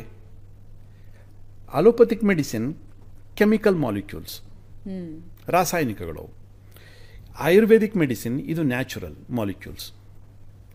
ನೀವು ತಗೊಂಡಾಗ ಬಾಡಿಯಲ್ಲಿರ್ತಕ್ಕಂಥ ಎಂಜೈಮ್ಗಳು ಬಿಕಾಸ್ ಆಫ್ ನ್ಯಾಚುರಲ್ ಇಂಗ್ರೀಡಿಯೆಂಟ್ ಇದು ಅವುಗಳನ್ನು ಜೀರ್ಣ ಮಾಡಿಬಿಡ್ತವೆ. ಆಯುರ್ವೇದಿಕ್ ಔಷಧಿಗಳನ್ನು ಜೀರ್ಣ ಮಾಡಿಬಿಡ್ತವೆ. ಬಾಡಿಯಲ್ಲಿರ್ತಕ್ಕಂಥ ಕಿಣ್ವಗಳು ಅಂತ ಕರಿತೀವಿ, ಎಂಜೈಮ್ಸ್ ಅಂತ ಕರಿತೀವಿ, ಅದು ಅದನ್ನು ಜೀರ್ಣ ಮಾಡಿಬಿಡ್ತವೆ. ಬಾಡಿಯಲ್ಲಿ ಅಬ್ಸಾರ್ಬ್ ಆಗ್ತಕ್ಕಂಥ ತುಂಬ ಕಡಿಮೆ ಪ್ರಮಾಣದ ಅಬ್ಸಾರ್ಬ್ ಆದಾಗ ಎಫಿಕಸಿ ಕೂಡ ಅಷ್ಟೇ ಕಡಿಮೆ ಆಗಿರಬೇಕು. ಆದರೆ ಕೆಮಿಕಲ್ ಮಾಲಿಕ್ಯೂಲ್ಸನ್ನು ತಗೊಂಡಾಗ ಬಾಡಿ ಎಂಜೈಮ್ಸ್ ಏನಿರ್ತವೆ ಅದು ಕನ್ಫ್ಯೂಸ್ ಆಗ್ತವೆ, ಅದನ್ನು ಡೈಜೆಸ್ಟ್ ಮಾಡಲಿಕ್ಕೆ ಆಗೋದಿಲ್ಲ. ಆಗ ಬಾಡಿ ಅಬ್ಸಾರ್ಬ್ ಮಾಡುತ್ತೆ. ಆಗ ಬಯೋ ಅವೈಲಬಿಲಿಟಿ ಜಾಸ್ತಿ ಆಗುತ್ತೆ. ಬಯೋ ಅವೈಲಬಿಲಿಟಿ ಜಾಸ್ತಿ ಆದಾಗ ಎಫಿಕಸಿನೂ ಜಾಸ್ತಿ ಆಗಬೇಕು. ನಾವೇನು ಮಾಡಿದ್ವಿ ಇದರಲ್ಲಿ, ಆ ಮಾಡರ್ನ್ ಟೆಕ್ನಾಲಜಿಯನ್ನು ತಗೊಂಡ್ವಿ. ಓಕೆ, ಹೇಗೆ? ಉದಾಹರಣೆಗೆ ಕೆಮಿಕಲ್ ಮಾಲಿಕ್ಯೂಲ್ ಎಂಜೈಮ್ಸ್ ಅದನ್ನು ಡೈಜೆಸ್ಟ್ ಮಾಡಲಿಕ್ಕೆ ಆಗೋದಿಲ್ಲ. ನಾವು ನಮ್ಮ ಹಿಂದಿನ ಪದ್ಧತಿಗಳಲ್ಲಿರ್ತಕ್ಕಂಥ ಬಂಗಾರವನ್ನೇ ತಗೊಂಡ್ವಿ, ಗೋಲ್ಡನ್ನು ತಗೊಂಡ್ವಿ, ಅದನ್ನು ನ್ಯಾನೋ ಕನ್ವರ್ಟ್ ಮಾಡಿದ್ವಿ. ಇಲ್ಲಿ ಆಯುರ್ವೇದದಲ್ಲಿ ಹೇಳಿರ್ತಕ್ಕಂಥ ಎಲ್ಲ ಗಿಡಮೂಲಿಕೆಗಳನ್ನು ತಗೊಂಡ್ವಿ, ಅದನ್ನು ಕೂಡ ನ್ಯಾನೋ ಕನ್ವರ್ಟ್ ಮಾಡಿದ್ವಿ. ಆ ಗೋಲ್ಡ್ ನ್ಯಾನೋ ಪಾರ್ಟಿಕಲ್ ಮೇಲೆ ಈ ಹರ್ಬಲ್ ನ್ಯಾನೋ ಪಾರ್ಟಿಕಲ್ಸನ್ನು ನಾವು ಲೋಡ್ ಮಾಡಿದ್ವಿ, ಬಾಡಿಯಲ್ಲಿ ಕೊಟ್ವಿ. ಎಷ್ಟು ಸುಂದರವಾಗಿ ಬಾಡಿ ಅಬ್ಸಾರ್ವ್ ಮಾಡಲಿಕ್ಕೆ ಶುರು ಮಾಡ್ತು. ಸುಮಾರು ಒಂದು 25 ವರ್ಷದ ಅಧ್ಯಯನ ಇದೆ ಇದರಿಂದಗಡೆ. ಒಂದು ಔಷಧಿಯನ್ನು ನಾವು ಜನರಿಗೆ ಕೊಡಬೇಕಾದ್ರೆ ಅದರ ಹಿಂದ್ಗಡೆ ಸುದೀರ್ಘವಾಗಿರ್ತಕ್ಕಂಥ ಒಂದು ಅಧ್ಯಯನ ಇರುತ್ತೆ. ಹಾಗೆಯೇ ನಾವು ಮನಸ್ಸಿಗೆ ಬಂದಿದೆ ಅದಕ್ಕೋಸ್ಕರ ಏನೋ ಮಾಡಿದ್ವಿ ಕೊಟ್ವಿ, ಹೀಗೆ ಮಾಡಲಿಕ್ಕೆ ಆಗೋದಿಲ್ಲ. ಆ ವೈಜ್ಞಾನಿಕ ಹಿನ್ನೆಲೆಯಲ್ಲಿ ಅದನ್ನು ಸೆಲ್ಯುಲರ್ ಅಪ್ಟೇಕ್ ಎಷ್ಟಿರುತ್ತೆ, ಅದರದ್ದು ಟಾಕ್ಸಿಸಿಟಿ ಏನು, ಎಫಿಕಸಿ ಏನು, ಅಷ್ಟ ನಂತರದಲ್ಲಿ ಬೇರೆ ಎನಿಮಲ್ ಮಾಡೆಲಿಂಗ್ ಹೇಗೆ, ಆಮೇಲೆ ಹ್ಯೂಮನ್ ಟ್ರಯಲ್ ಹೇಗೆ, ಇದೆಲ್ಲದನ್ನು ಹಂತವಾಗಿ ಅಂತಾರಾಷ್ಟ್ರೀಯ ಮಟ್ಟದಲ್ಲಿ well established regulatory system it is there. We have to follow that. ಹೀಗೆ ಮಾಡಿದಾಗ ನಮಗೆ ಗೊತ್ತಾಯಿತು. ಇದ್ರ ಮತ್ತೊಂದು ಬ್ಯೂಟಿ ಹೇಳ್ತೀನಿ. ಈ ನ್ಯಾನೋ ಕಣಗಳನ್ನು ನಾವು ಮಾಡಿ ಅದರ ಮೇಲೆ ಹರ್ಬಲ್ ನ್ಯಾನೋ ಪಾರ್ಟಿಕಲ್ಸನ್ನು ಲೋಡ್ ಮಾಡಿದಾಗ ಮುಂಚೆ ನಾವೇನು ಒಂದು 10 ml ಕುಡಿತಿದ್ವಿ, ಔಷಧಿ ಕುಡಿತಿದ್ವಿ. ಅದರಲ್ಲಿ not even 0.1 ml body absorb ಮಾಡ್ತಿತ್ತೋ ಇಲ್ಲೋ ಗೊತ್ತಿಲ್ಲ. ಅದೊಂದು ದೊಡ್ಡ ಕ್ವಶನ್ ಮಾರ್ಕ್ ಇದೆ. ಆದರೆ ಈ ನ್ಯಾನೋ ಪಾರ್ಟಿಕಲ್ಗೆ ನಾವು ಅದನ್ನು ಎನ್ಕ್ಯಾಪ್ಸುಲೇಟ್ ಮಾಡಿ ಕೊಟ್ಟ ನಂತರದಲ್ಲಿ 100% ಒಳಗಡೆ ಹೋಗುತ್ತೆ. 100% ಒಳಗಡೆ ಹೋಗುತ್ತೆ, ಪೆನಿಟ್ರೇಟ್ ಆಗುತ್ತೆ. Because of surface area availability. ನೀವು ಮುಂಚೆ 10 ml ತಗೋಬೇಕಿತ್ತು, ಇವತ್ತು ನಾಟ್ ಇವನ್ 1 ml. ಅದು ಈ ನ್ಯಾನೋ ಪಾರ್ಟಿಕಲ್ಗೆ ಎನ್ಕ್ಯಾಪ್ಸುಲೇಟ್ ಮಾಡಿ ನಾವು ಕೊಟ್ಟಾಗ ಔಷಧಿಯೂ ತುಂಬ ಕಡಿಮೆ ಸಾಕಾಗುತ್ತೆ, ಬಯೋ ಅವೈಲಬಿಲಿಟಿ ಜಾಸ್ತಿ ಆಗುತ್ತೆ, ಸ್ಟೆಬಿಲಿಟಿ ಬರುತ್ತೆ, ಎಫಿಕಸಿ ಬರಲೇಬೇಕು. ಸೊ ಹೀಗೆ ಚಿಕ್ಕದ ಆದಷ್ಟು ಅದರ ವ್ಯಾಪ್ತಿ ದೊಡ್ಡದಾಗ್ತಾ ಹೋಗುತ್ತೆ.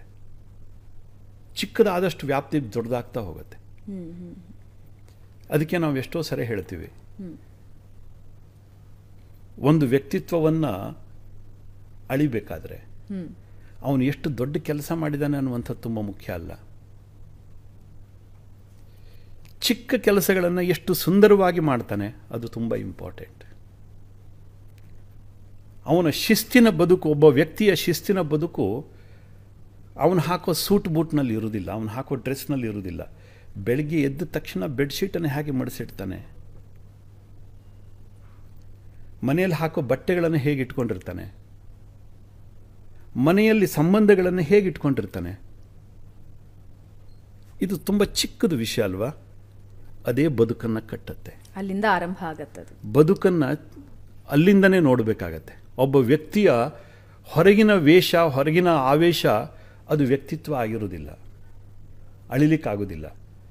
ಆದರೆ ಅವನ ವ್ಯಕ್ತಿಯ ಡಿಸಿಪ್ಲಿನ್, ಚಾರಿತ್ರ್ಯ, ವ್ಯಕ್ತಿಯ ಒಂದು ವ್ಯಕ್ತಿತ್ವದ ಶಿಸ್ತು, ಬದ್ಧತೆ, ಇದನ್ನು ತುಂಬ ಆಳಕ್ಕೆ ಇಳಿದು ನೋಡಬೇಕಾಗತ್ತೆ.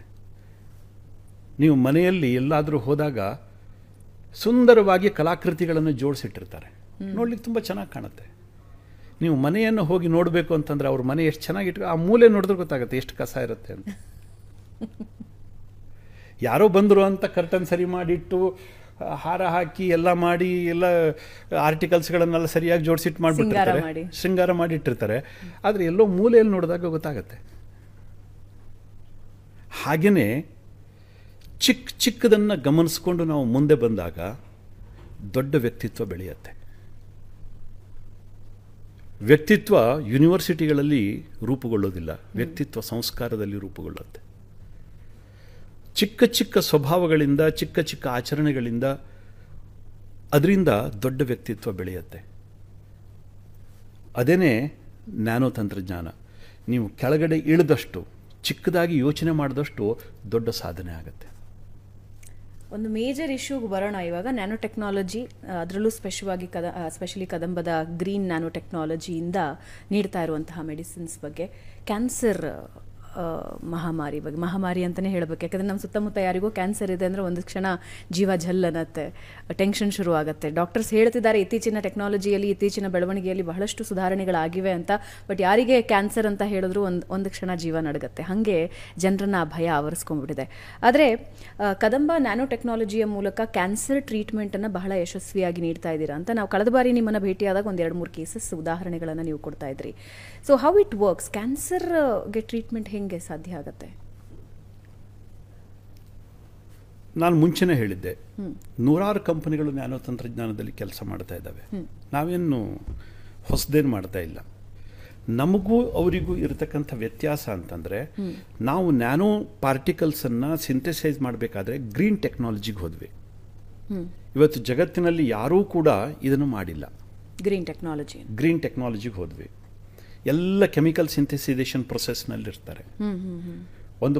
ಒಂದು ವಸ್ತುವನ್ನು ಸೈಜ್ ರಿಡಕ್ಷನ್ ಮಾಡ್ತಾ ಮಾಡ್ತಾ ಮಾಡ್ತಾ ಅದನ್ನು ನ್ಯಾನೋಗೆ ತಂದುಬಿಟ್ರೆ ಅದು ನ್ಯಾನೋ ಪಾರ್ಟಿಕಲ್ ಅಂತ. ಎಸ್, ಅಫ್ಕೋರ್ಸ್, ಇಲ್ಲ ಅಂತ ನಾನು ಹೇಳೋದಿಲ್ಲ. ಆದರೆ ಅದರಲ್ಲಿ ತುಂಬ ಟಾಕ್ಸಿಕ್ ಸಿಂಥೆಸೈಸೇಷನ್ ಇದನ್ನು ಪದ್ಧತಿಯನ್ನು ಅವರು ಬಳಸ್ತಾರೆ. ಆದರೆ ನಾವೇನು ಮಾಡಿದ್ವಿ, ಪ್ಲ್ಯಾಂಟ್ ಮೆಟೀರಿಯಲ್ಸನ್ನು ಬಳಸ್ಕೊಂಡ್ವಿ. ಅದ್ರ ಬಳಸ್ಕೊಂಡು ನ್ಯಾನೋ ಸಿಂಥೆಸೈಸೇಷನನ್ನು ನಾವು ಶುರು ಮಾಡಿದ್ವಿ. ನಮಗೆ ಯಶಸ್ಸು ಸಿಕ್ತು. ಅದು ತುಂಬ ಸ್ಟೇಬಲ್ ನ್ಯಾನೋ ಪಾರ್ಟಿಕಲ್ಗಳನ್ನು ನಾವು ಡೆವಲಪ್ ಮಾಡಲಿಕ್ಕೆ ಅನುಕೂಲ ಆಯಿತು. ನಾನು ಹೇಳಿದಷ್ಟು ಸುಲಭದಲ್ಲಿ ಆ ತಂತ್ರಜ್ಞಾನ ಇರುವುದಿಲ್ಲ. ಅದನ್ನು ಮಾಡಬೇಕಾದ್ರೆ ದಶಕಗಳ ಒಂದು ತಪಸ್ಸು ಬೇಕಾಗತ್ತೆ. ನಮ್ಮ ವಿಜ್ಞಾನಿಗಳು ಅದನ್ನು ಮಾಡಿದ್ರು. ಮಾಡಿದ ನಂತರದಲ್ಲಿ ಇದರದ್ದೆಲ್ಲ ನಾವು ಅಭ್ಯಾಸ ಮಾಡಿದ್ವಿ. ಸೆಲ್ಯುಲರ್ ಅಪ್ಟೇಕ್ ಎಷ್ಟಿರುತ್ತೆ, ಸೆಲ್ಯುಲರ್ ಟಾಕ್ಸಿಸಿಟಿ ಹೇಗಿರುತ್ತೆ. ಈಗ ಕ್ಯಾನ್ಸರ್ ಅಂತಂದರೆ ಇದೊಂದು ತುಂಬ ಸಂಕೀರ್ಣವಾಗಿರ್ತಕ್ಕಂಥ ರೋಗ. ಯಾವುದೋ ಒಂದು ಔಷಧಿಯನ್ನು ಕೊಟ್ಟು ಎಲ್ಲ ಕ್ಯಾನ್ಸರನ್ನು ನಾನು ಕ್ಯೂರ್ ಮಾಡ್ತೀನಿ ಅಂತ ಹೇಳಲಿಕ್ಕೆ ಆಗೋದಿಲ್ಲ. ಒಂದೊಂದು ಕ್ಯಾನ್ಸರ್ ಒಂದೊಂದು ರೀತಿಯಲ್ಲಿರುತ್ತೆ. ಅದರ ರೆಸಿಪ್ಟರ್ಸ್ ಬೇರೆ ಬೇರೆ ಇರ್ತವೆ. ಇದೆಲ್ಲದಕ್ಕೂ ಅಧ್ಯಯನವನ್ನು ಮಾಡಬೇಕಾಗತ್ತೆ. ಒಂದೊಂದು ಕ್ಯಾನ್ಸರನ್ನು ಕೂಡ ಅಧ್ಯಯನ ಮಾಡಬೇಕಾಗತ್ತೆ. ಅದು ಹೇಗೆ ವರ್ಕ್ ಆಗುತ್ತೆ, ಅದರದ್ದು ಡೈನಮಿಕ್ಸ್ ಏನು. ಒಂದೊಂದು ರೋಗದ್ದು ಒಂದೊಂದು ಡೈನಮಿಕ್ಸ್ ಇರುತ್ತೆ. ಅದು ಇನ್ಫೆಕ್ಷನಲ್ ಡಿಸೀಸ್ ಇರಲಿ, ಕ್ಯಾನ್ಸರ್ ಇರಲಿ, ಆರ್ಥರೈಟಿಸ್ ಇರಲಿ, ಅಲ್ಝಮೈರ್ ಇರಲಿ, ಅಥವಾ ಡಿಮೆನ್ಷಿಯಾ ಇರಲಿ, ಟೈಫಾಯ್ಡ್ ಇರಲಿ, ಇದೆಲ್ಲದಕ್ಕೂ ಕೂಡ ಆಯಾ ಒಂದು ರೋಗಕ್ಕೆ ಅದರದ್ದೇ ಆಗಿರ್ತಕ್ಕಂಥ ಡೈನಮಿಕ್ಸ್ ಇರ್ತವೆ. ಇದನ್ನು ಅರ್ಥ ಮಾಡಿಕೊಂಡು ನಾವು ಔಷಧಿಯನ್ನು ಹುಡುಕಬೇಕು. ಅದರಲ್ಲಿ 2 ಪದ್ಧತಿ ಇತ್ತು. ಒಂದು, ರೋಗಕ್ಕೆ ಔಷಧಿ ಕೊಡಬೇಕು, ರೋಗಿಗೆ ಔಷಧಿ ಕೊಡಬೇಕು. ಪಾಶ್ಚಾತ್ಯ ಸಂಸ್ಕೃತಿಯಲ್ಲಿ ಅವರು ರೋಗಕ್ಕೆ ಔಷಧಿಯನ್ನು ಕೊಡ್ತಾರೆ. ಈಗೀಗ ಅವರಿಗೆ ಅರ್ಥ ಆಗ್ತಾ ಇದೆ. ಇಮ್ಯುನೋಮಾಡ್ಯುಲೇಟರಿ ಥೆರಪಿ ಅಂತ ಹೊಸದಾಗಿ. ಇಮ್ಯುನೋಮಾಡ್ಯುಲೇಟರಿ ಅಂತಂದರೆ ರೋಗಕ್ಕೆ ಕೊಡೋ ಮದ್ದಲ್ಲ, ರೋಗಿಗೆ ಕೊಡೋ ಮದ್ದು. ಬಾಡಿಯ ಇಮ್ಯೂನ್ ಸಿಸ್ಟಮನ್ನು ಡೆವಲಪ್ ಮಾಡೋದ್ರ ಮುಖಾಂತರ ಆ ರೋಗವನ್ನು ನಿಯಂತ್ರಣಕ್ಕೆ ತರಬೇಕು. ಇದು ಅಪ್ರೋಚ್, ಬ್ರಾಡರ್ ಅಪ್ರೋಚ್. ಮುಂಚೆ ಏನು ಅವ್ರದ್ದೇನು ಕನ್ಸೆಪ್ಟ್ ಇತ್ತಲ್ಲ, ರೋಗಕ್ಕೆ ಡೈರೆಕ್ಟಾಗಿ ಟಾರ್ಗೆಟ್ ಮಾಡಿರಿ, ರೋಗವನ್ನು ತೆಗೆದುಬಿಟ್ರೆ ಸರಿ ಹೋಗ್ತಾನೆ ಅಂತ. ಅಲ್ಲ, ರೋಗಿ ಸರಿಯಾಗಬೇಕು. ಕಿಮೋಥೆರಪಿ ಕೊಡ್ತಾರೆ. ಕಿಮೋಥೆರಪಿಯಿಂದ ಹೌದು ಕ್ಯಾನ್ಸರ್ ಸೆಲ್ಗಳು ಸಾಯ್ತವೆ, ಅದ್ರ ಜೊತೆಗೆ ಒಳ್ಳೆಯ ಸೆಲ್ಗಳು ಸಾಯ್ತವೆ. ನೀವು ಕಿಮೋಥೆರಪಿ ಆದ ನಂತರದಲ್ಲಿ ನೋಡಿ, ಆ ವ್ಯಕ್ತಿಯ ಸಂಪೂರ್ಣ ಶಕ್ತಿ ಸಂಪೂರ್ಣ ಕುಗ್ಗಿ ಹೋಗುತ್ತೆ.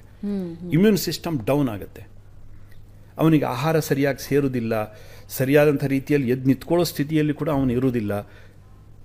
ಒಂದು ರೀತಿ ಅವನ ಬದುಕು ಆ ರೋಗಕ್ಕಿಂತಲೂ ಕೂಡ ರೋಗಕ್ಕೆ ಟ್ರೀಟ್ಮೆಂಟ್ ಕೊಟ್ಟ ನಂತರದಲ್ಲಿ ಅವನು ಪಡೋ ನೋವಿದೆಯಲ್ಲ ಅದು ಭಯಾನಕ ಇರುತ್ತೆ.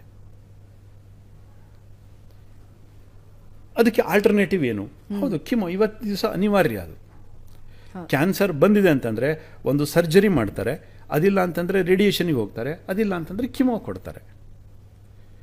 ಇದು ಮೂರನೇ ಮೇಜರ್ ಸಿಸ್ಟಮ್. ಇವತ್ತು ಇಮ್ಯುನೋಮಾಡ್ಯುಲೇಟರಿ ಥೆರಪಿ ಅಂತ ಇವತ್ತೊಂದು ಹೊಸದು ಬಂದಿದೆ, ಆದರೆ ಜನಸಾಮಾನ್ಯರಿಗೆ ಅದು ಅಫೋರ್ಡೆಬಲ್ ಅಲ್ಲ.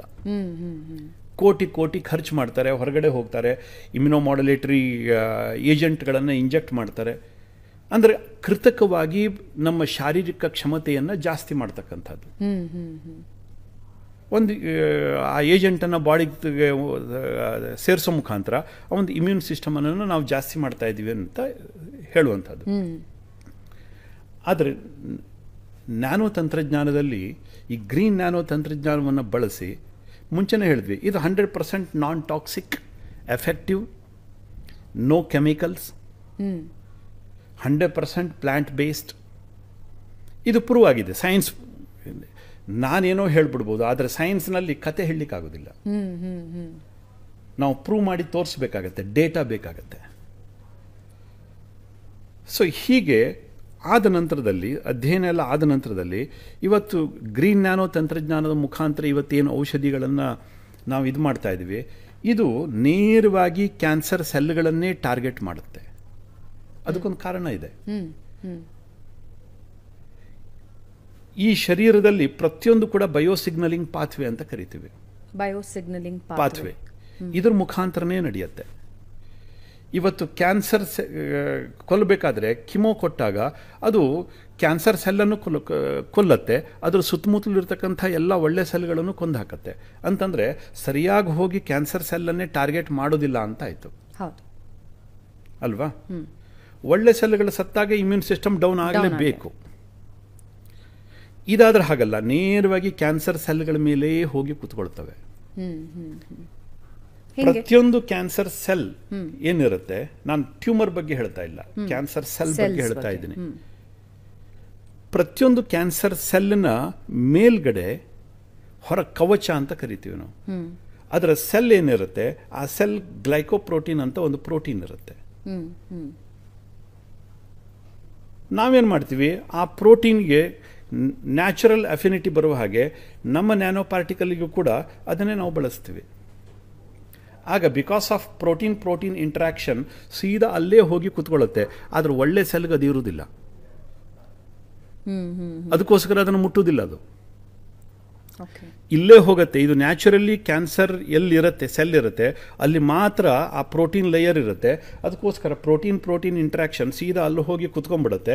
ಅಲ್ಲಿ ಹೋಗಿ ಕುತ್ಕೊಂಡ ನಂತರದಲ್ಲಿ ನಮ್ಮ ನ್ಯಾನೋ ಪಾರ್ಟಿಕಲ್ಸ್ಗಳಿಗೆ ಗೊತ್ತಿದೆ ಆ ಸೆಲ್ಲನ್ನು ಹೇಗೆ ಡಿಸ್ಟ್ರಾಯ್ ಮಾಡಬೇಕು ಅಂತ. ಅದಕ್ಕೊಂದು ಪಾತ್ವೇ ಇರುತ್ತೆ. ಹೇಗೆ ಸೆಲ್ ಒಳಗಡೆ ಪೆನಿಟ್ರೇಟ್ ಆಗುತ್ತೆ, ಹೇಗೆ ಒಳಗಡೆ ಇರತಕ್ಕಂಥ ಏನು ಸೆಲ್ ಎನ್ವಿರಾನ್ಮೆಂಟ್ ಇರುತ್ತೆ ಅದನ್ನು ಆಕ್ಸಿಡೇಟಿವ್ ಸ್ಟ್ರೆಸ್ಸನ್ನು ಹೇಗೆ ಕ್ರಿಯೇಟ್ ಮಾಡುತ್ತೆ, ಹೇಗೆ ಅಲ್ಲಿರ್ತಕ್ಕಂಥ DNA RNA ಸಂಪೂರ್ಣವಾಗಿ ಧ್ವಂಸ ಮಾಡುತ್ತೆ, ಸೆಲ್ ವಾಲನ್ನು ಪೂರ ಡಿಸ್ಟ್ರಾಯ್ ಮಾಡುತ್ತೆ. ಇದೆಲ್ಲದಕ್ಕೂ ಪಾತ್ವೆ ಪ್ರೂವ್ ಆಗಿದೆ. ಪಕ್ಕದಲ್ಲಿ ಒಳ್ಳೆ ಸೆಲ್ ಇದ್ರೂ ಮುಟ್ಟುವುದಿಲ್ಲ ಅದು. That's called targeted therapy. Very specific, which is very required in cancer. Yes. Cancer ಅಷ್ಟೇ ಅಲ್ಲ, ತುಂಬ ಇದಕ್ಕೆ ಬೇಕಾಗತ್ತೆ, ತುಂಬ ರೋಗಗಳಿಗೆ ಬೇಕಾಗತ್ತೆ. ಉದಾಹರಣೆಗೆ ನಾವು ಇವತ್ತು ಆಂಟಿಬಯೋಟಿಕ್ಸ್ ಕೊಡ್ತೀವಿ. ಆಂಟಿಬಯೋಟಿಕ್ಸ್ ಯಾವುದೇ ರೋಗ ಜ್ವರ ಬಂದರೆ, ಥಂಡಿ ಬಂದರೆ, ನೆಗಡಿ ಬಂದರೆ, ಅದು ನೀವು ಕೋವಿಡ್ ಅಂತ ಕರೀರಿ, ಏನೇ ಬೇಕಾದ್ರೆ ಜಗತ್ತಿನಲ್ಲಿ ಇರೋದು ಮೂರೇ ರೀತಿಯಲ್ಲಿ ಮೇಜರ್. ಒಂದು ವೈರಸ್, ಒಂದು ಫಂಗಸ್, ಮತ್ತೊಂದು ಬ್ಯಾಕ್ಟೀರಿಯಾ. ಇದು ಮೂರಿಂದನೇ ಇನ್ಫೆಕ್ಷನ್ ಶುರುವಾಗುತ್ತೆ. ಇದು ಮೂರನ್ನೇ ನಾವು ಕೊಡೋ ಔಷಧಿ, ಇದು ಮೂರನ್ನೇ ಟಾರ್ಗೆಟ್ ಮಾಡಬೇಕು. ಇದ್ರ ಹೊರತಾಗಿ ಬಾಡಿಯಲ್ಲಿರ್ತಕ್ಕಂಥ ಒಂದು ಒಳ್ಳೆ ಸೆಲ್ಲನ್ನು ಟಾರ್ಗೆಟ್ ಮಾಡಬಾರ್ದು ಅದು. ಆದರೆ ಇವತ್ತಿನ ಆಂಟಿಬಯೋಟಿಕ್ಸ್ ಏನು ಮಾಡ್ತವೆ, ಆ ರೋಗಾಣುಗಳ ಜೊತೆಯಲ್ಲೇ ಸುತ್ತಮುತ್ತಲು ಇರ್ತಕ್ಕಂಥ ಏನು ಎಕೋಸಿಸ್ಟಮ್ ಇದೆ ಅದನ್ನು ಹಾಳು ಮಾಡಿಬಿಡ್ತವೆ. ಅದಕ್ಕೋಸ್ಕರ ನೀವು ಆಂಟಿಬಯೋಟಿಕ್ ಡೋಸನ್ನು ಸ್ವಲ್ಪ ಜಾಸ್ತಿ ತಗೊಳ್ಳಿ, ವೀಕ್ನೆಸ್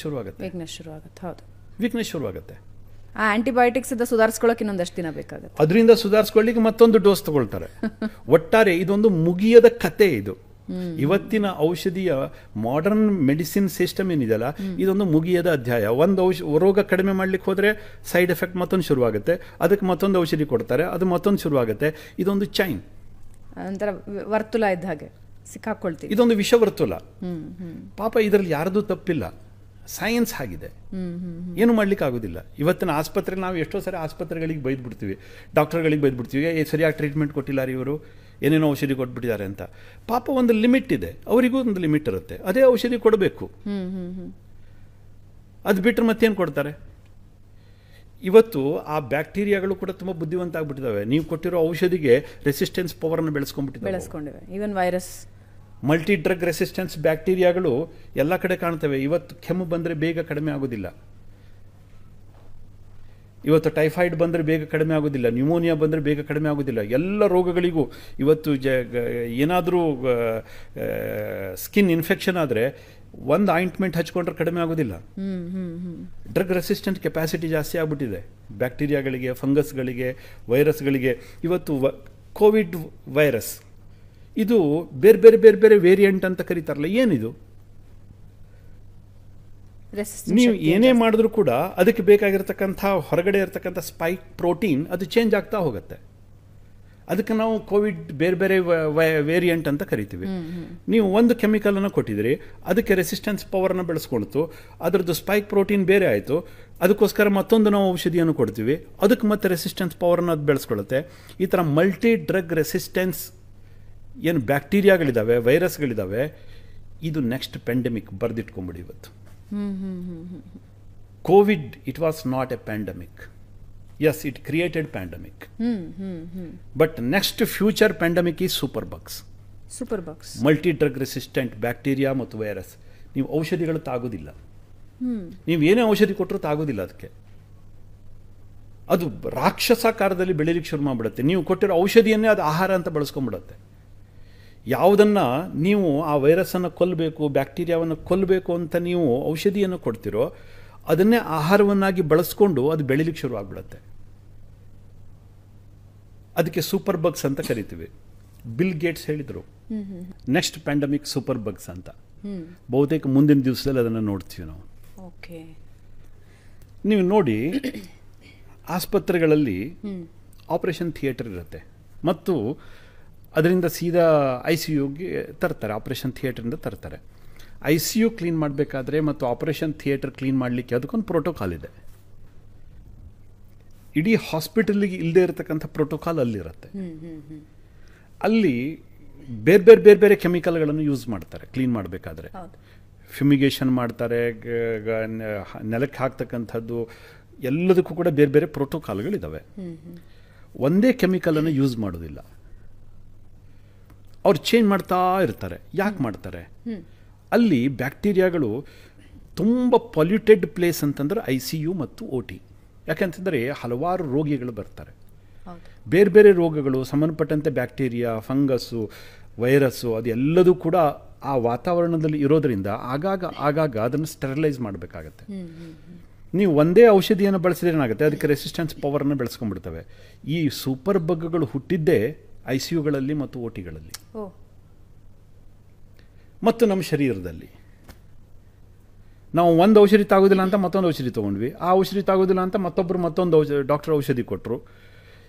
ತೊಗೊಂಡು ನಮ್ಮ ಬಾಡಿ ರೆಸಿಸ್ಟೆನ್ಸ್ ಪವರ್, ಬ್ಯಾಕ್ಟೀರಿಯಾ ಮತ್ತು ಏನು ಇನ್ಫೆಕ್ಷನಿಗೆ ಕಾರಣ ಆಗಿರುತ್ತೆ, ಅದು ವೈರಸ್ ಇರಲಿ, ಫಂಗಸ್ ಇರಲಿ, ಬ್ಯಾಕ್ಟೀರಿಯಾ ಇರಲಿ, ಇದರ ರೆಸಿಸ್ಟೆನ್ಸ್ ಪವರ್ ಜಾಸ್ತಿ ಆಯಿತು ಬಿಟ್ಟರೆ ಪೇಷಂಟ್ ಹಾಗೇ ಇದ್ದಾನೆ. ಏನೋ ತಾತ್ಕಾಲಿಕ ಅವನಲ್ಲಿ ಬದಲಾವಣೆ ಕಂಡಿರ್ಬೋದು ಬಿಟ್ಟರೆ ಸ್ಟ್ರೆಂಗ್ತನ್ ಆದದ್ದು ಬ್ಯಾಕ್ಟೀರಿಯಾಗಳು. ಅದಕ್ಕೋಸ್ಕರ ಅಲ್ಲಿ ಹಾಸ್ಪಿಟಲ್ಗಳಲ್ಲಿ ಮತ್ತು OTಗಳಲ್ಲಿ ಏನು ಮಾಡ್ತಾರೆ, ಈ ಪ್ರೋಟೋಕಾಲ್ ಪ್ರಕಾರ ಚೇಂಜ್ ಮಾಡ್ತಾ ಇರ್ತಾರೆ. ಕಾರಣ ಸೂಪರ್ ಬಗ್ಸ್ ಡೆವಲಪ್ಮೆಂಟನ್ನು ಕಂಟ್ರೋಲ್ ಮಾಡಬೇಕು ಅಂತ. ಆದರೆ ಇವತ್ತು ಹೊರಗಡೆನೂ ಬರ್ತಾ ಇದ್ದಾವೆ. ಭಾರತದಂತಹ ದೇಶದಲ್ಲಿ ರೋಗಿಗಳಿಗೆ ಟ್ರೀಟ್ ಮಾಡೋ ರೀತಿ ಮತ್ತು ಮುಂದಿನ ಹಂತಗಳನ್ನು ನೋಡಿದಾಗ ನ್ಯಾನೋ ಟೆಕ್ನಾಲಜಿಯ ಅವಶ್ಯಕತೆ ಅತಿ ಹೆಚ್ಚು ಇದೆ ಅಂತ ಅನಿಸುತ್ತೆ. ಕೆಲವೊಂದು ವಿದೇಶದಲ್ಲಿ ಇರುವಂತಹ ಜನ ಹೇಳ್ತಿರ್ತಾರೆ, antibiotics are very less used ಅಂತ. ಆದರೆ ಭಾರತದಂತಹ ದೇಶದಲ್ಲಿ ಪ್ರತಿಯೊಂದಕ್ಕೂ ಆಂಟಿಬಯೋಟಿಕ್ಸ್ ಇರಲೇಬೇಕು. ನೀವು ಹೇಳಿದ ಹಾಗೆ ಕೆಮ್ಮು ಬಂದರು, ಜ್ವರ ಬಂದರು, ಎಲ್ಲದಕ್ಕೂ ಆಂಟಿಬಯೋಟಿಕ್ಸ್ ಬೇಕಾಗತ್ತೆ. ಇಂಥ ವಾತಾವರಣದಲ್ಲಿ nano technology, nano medicines, how it works? ಜಗತ್ತಿನಲ್ಲಿ ಆಂಟಿಬಯೋಟಿಕ್ಸ್ ಇದೊಂದು ದೊಡ್ಡ ಲಾಬಿ.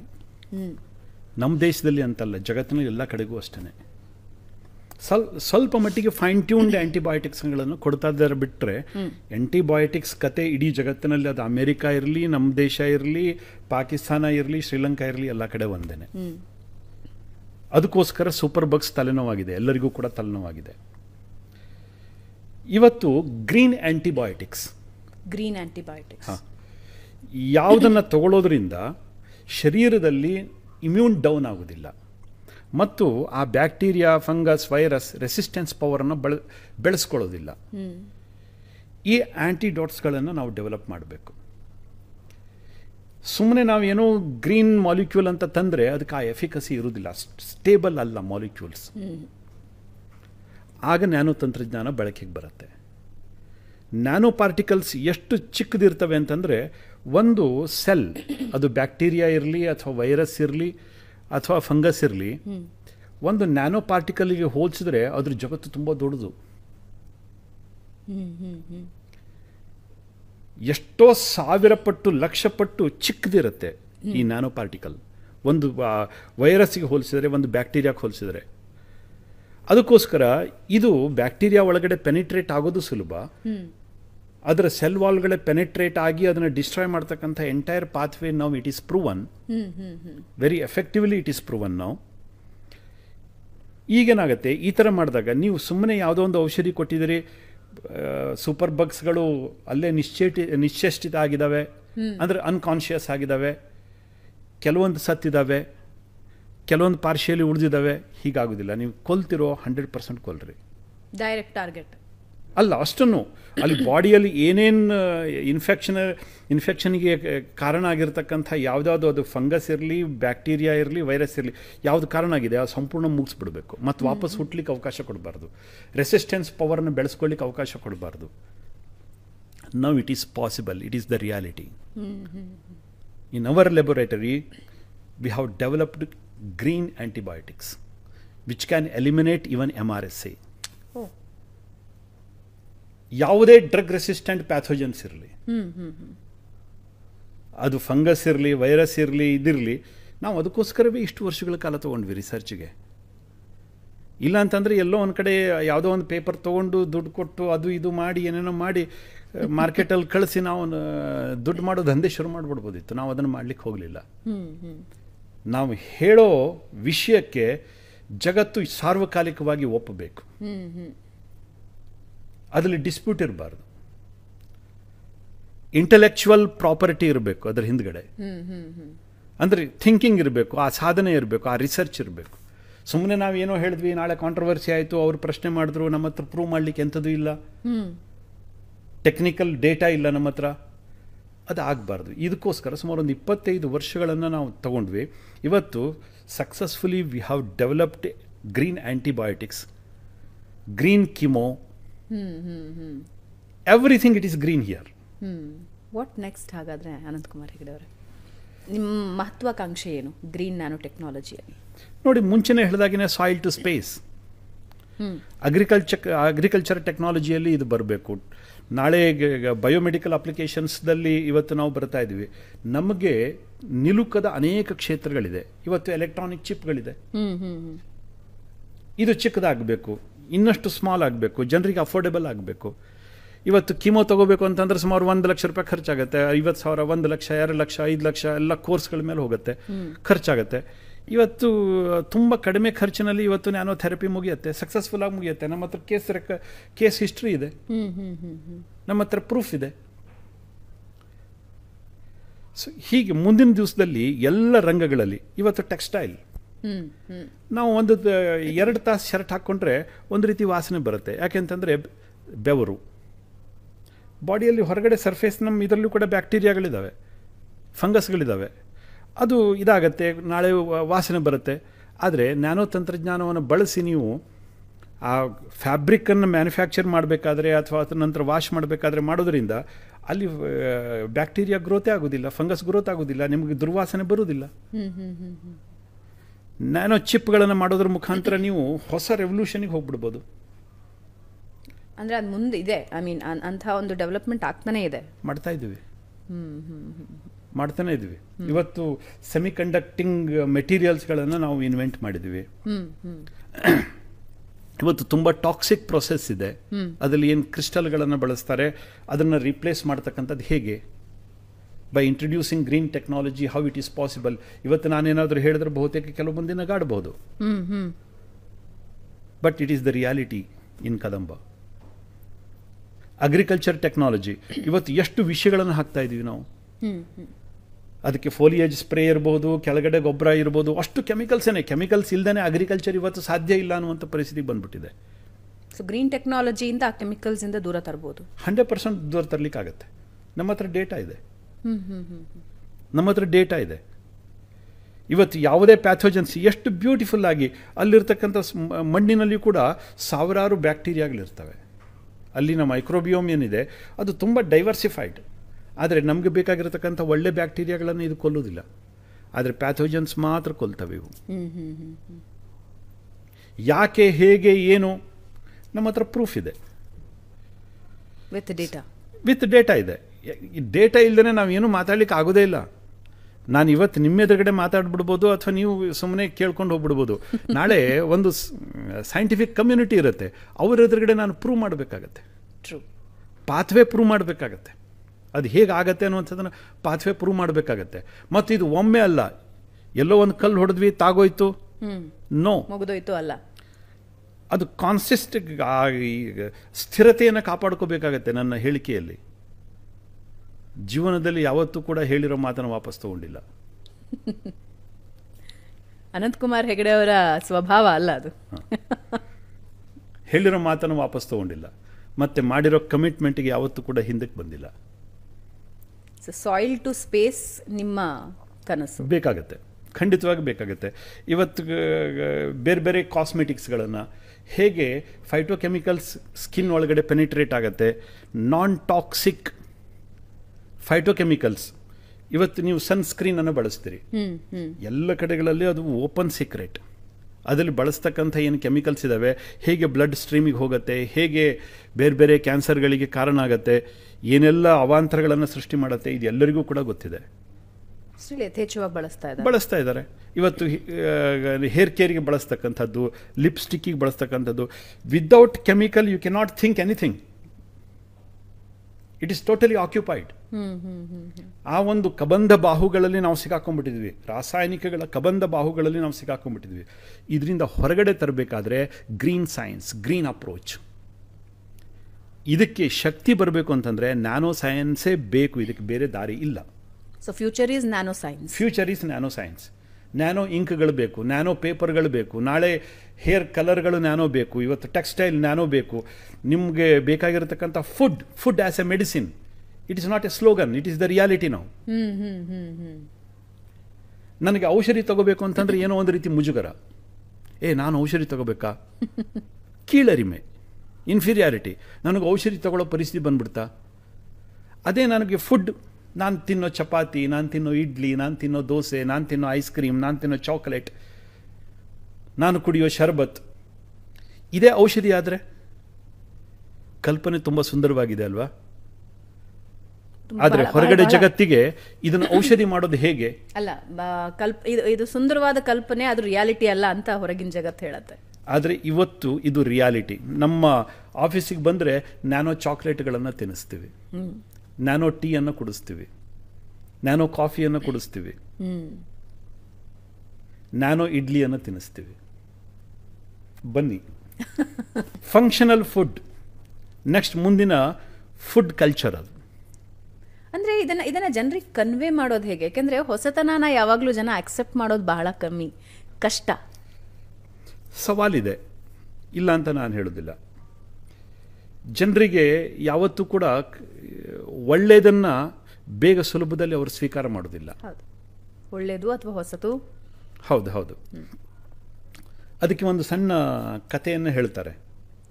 ನಮ್ಮಲ್ಲಿ ಹಿರಿಯರು ಹೇಳ್ತಾರೆ, ಸುಳ್ಳು ಮತ್ತು ಸತ್ಯ ಇವಿಬ್ಬರು ವಾಕಿಂಗ್ ಹೊರಟಿದ್ವಂತೆ. ಮಧ್ಯದಲ್ಲೊಂದು ಕೆರೆ ಬಂತಂತೆ. ಖುಷಿಯಾಯಿತು, ಕೆರೆಯನ್ನು ನೋಡಿ ಸುಳ್ಳಿಗೂ ಖುಷಿಯಾಯಿತು, ಸತ್ಯಕ್ಕೂ ಖುಷಿಯಾಯಿತು. ಬಟ್ಟೆಯನ್ನು ಕಳಚಿಟ್ಟು ನೀರಿಗೆ ಬಿದ್ವು, ತುಂಬ ಖುಷಿಯಿಂದ ಈಸಾಡಿದ್ವು. ಅಷ್ಟರ ನಂತರದಲ್ಲಿ ಸುಳ್ಳು ಏನು ಮಾಡ್ತು, ಬೇಗ ಎದ್ದು ಬಂತು ಹೊರಗಡೆ, ಸತ್ಯದ ಬಟ್ಟೆಯನ್ನು ಹಾಕ್ಕೊಂಡು ಹೊರಟೋಗ್ಬಿಡ್ತು. ಅದು ಸತ್ಯಕ್ಕೆ ಬಟ್ಟೆಯೇ ಇಲ್ಲ. ಸುಳ್ಳು ಸತ್ಯದ ಬಟ್ಟೆಯನ್ನು ಹಾಕ್ಕೊಂಡು ಜಗತ್ತಿನಲ್ಲಿ ಓಡಾಡ್ತಾ ಇದೆ. ಜನರಿಗೆ ಮರಳು ಮಾಡ್ತಕ್ಕಂಥ ತುಂಬ ಸುಲಭ, ಅದಕ್ಕೆ ಜನ ನಂಬಿಡ್ತಾರೆ. ಸತ್ಯ ಹೇಳಿದ್ರೆ ಪ್ರಶ್ನೆ ಮಾಡ್ತಾರೆ. ಸೊ ಈ ಸವಾಲಿದೆ. ಬಹುತೇಕ ಸಮಯ ತಗೊಳುತ್ತೆ, ಸಮಯ ಅದಕ್ಕೆ ಉತ್ತರ ಕೊಡುತ್ತೆ ಅಂತ ಭಾವಿಸಿದ್ದೀನಿ. But future is nano technology ಅಂತ ಹೇಳ್ತೀರಿ. ಇದನ್ನು ಯಾರೂ ಕೂಡ ಅಲ್ಲುಗಳಿಲಿಕ್ಕೆ ಸಾಧ್ಯವೇ ಇಲ್ಲ. ಇದು ಸತ್ಯ. ಓಕೆ, ನ್ಯೂಸ್ ಚಾನಲ್ಗೆ ಬಂದಿರೋದ್ರಿಂದ ಒಂದೆರಡು ಪ್ರಶ್ನೆ ಕೇಳಿಬಿಡ್ತೀನಿ ನಾನು. ಮುಂದೆ ಅನಂತಕುಮಾರ್ ಹೆಗಡೆ ಮತ್ತು ರಾಜಕಾರಣ, ಈ ಪ್ರಶ್ನೆಯೇ ಅಪ್ರಸ್ತುತ. ನಾವು ರಾಜಕೀಯದಿಂದ ಹೊರಗಡೆ ಬಂದಾಗಿದೆ. ಮುಂಚೆಯೂ ರಾಜಕಾರಣಿಯಾಗಿರಲಿಲ್ಲ, ಮುಂದೆಯೂ ರಾಜಕಾರಣಿಯಾಗಿರುವುದಿಲ್ಲ. ಕೊನೆ ಪ್ರಶ್ನೆ, ಸದ್ಯಕ್ಕೆ ರಾಜ್ಯ ಬಿಜೆಪಿಯ ಪರಿಸ್ಥಿತಿ ನೀವು ನೋಡ್ತಾ ಇದ್ದೀರಾ.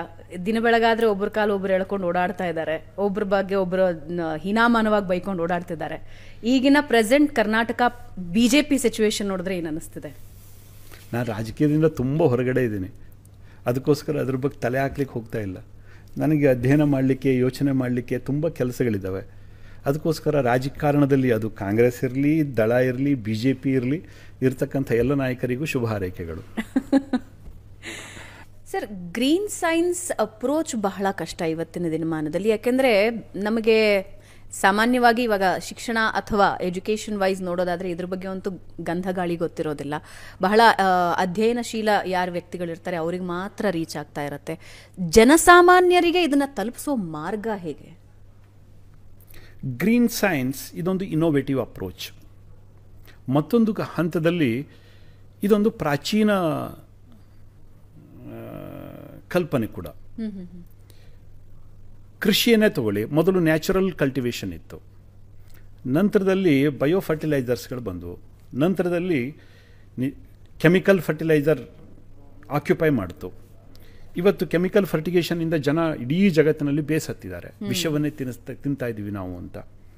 ನಂತರದಲ್ಲಿ ಆರ್ಗ್ಯಾನಿಕ್ ಕಲ್ಟಿವೇಷನ್ ಬಂತು, ಈಗ ಮತ್ತೆ ಬಯೋ ಫರ್ಟಿಗೇಷನ್ ಬರ್ತಾ ಇದೆ.